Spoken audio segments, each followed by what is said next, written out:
बोली, बेटा तेरा विदेश जाना पड़ रहा है। तेरे रहने का इंतजाम मैंने वृद्ध आश्रम में करवा दिया है।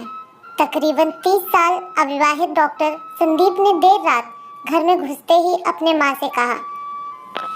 तब माँ बोली, बेटा तेरा विदेश जाना जरूरी है क्या?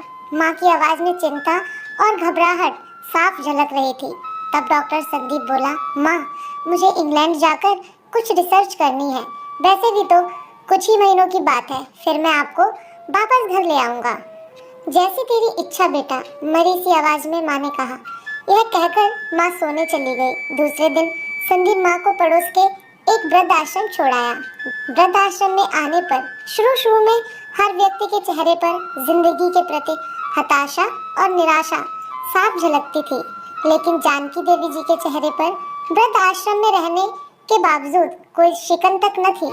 एक दिन आश्रम में बैठे कुछ बुजुर्ग आपस में बातें कर रहे थे। उनमें से 3-4 महिलाएं भी थीं।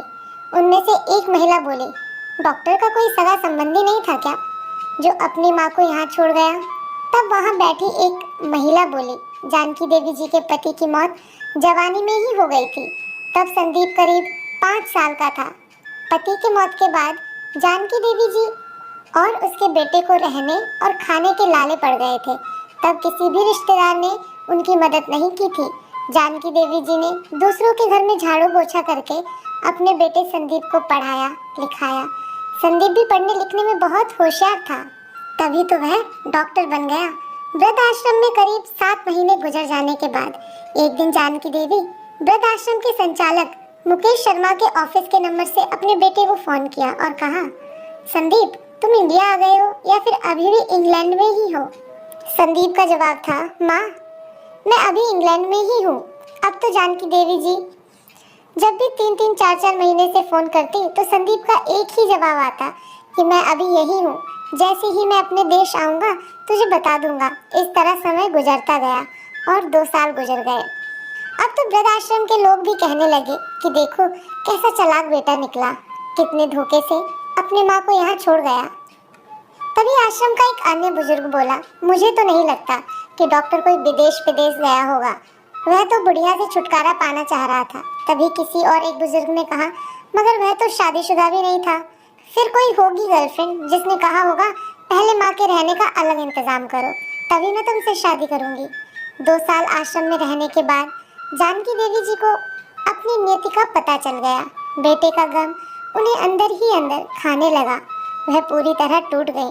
2 साल आश्रम में और रहने के बाद एक दिन जानकी देवी जी की मौत हो गई। उनकी मौत पर आश्रम के लोगों ने आश्रम के संचालक शर्मा जी से कहा, इसकी मौत की खबर इसके बेटे को तो दे दो, हमें तो नहीं लगता कि वह विदेश गया होगा, वह होगा यहीं कहीं अपने देश में।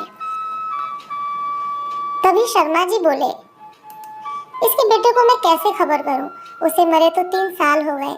शर्मा जी की यह बात सुनकर वहां उपस्थित सभी लोग हैरान रह गए। तभी उनमें से एक बोला, अगर उसे मरे 3 साल हो गए तो जानकी देवी जी मोबाइल पर बात कौन करता था? तब शर्मा जी बोले, वह मोबाइल तो मेरे पास है जिसमें उनके बेटे की रिकॉर्ड की गई आवाज़ है। एक बुजुर्ग ने पूछा, पर ऐसा क्यों? तब शर्मा जी बोले, करीब 4 साल पहले जब संदीप अपने माँ को यहाँ छोड़ने आया था तो उसने मुझसे कहा कि शर्मा जी मुझे ब्लड कैंसर हो गया है और डॉक्टर होने के नाते यह मैं अच्छी तरह जानता हूँ कि इसकी आखिरी स्टेज में मुझे बहुत तकलीफ होगी। मेरे मुंह और मेरे मसूड़ों से खून भी आएगा। मेरी यह तकलीफ माँ से देखी ना जा सकेगी। वह तो जीते जी मर जाएगी, मुझे तो मरना ही है, पर मैं नहीं चाहता कि मेरे कारण मेरे मरने से पहले मेरी माँ मरे। मेरे मरने से पहले 2 कमरों का हमारा छोटा सा फ्लैट और जो भी घर का सामान आदि है वह मैं आश्रम में दान कर दूंगा। यह दास्तां सुन आश्रम के सभी लोगों की आंखें भी नम हो गई। जानकी देवी जी का अंतिम संस्कार आश्रम में ही कर दिया गया।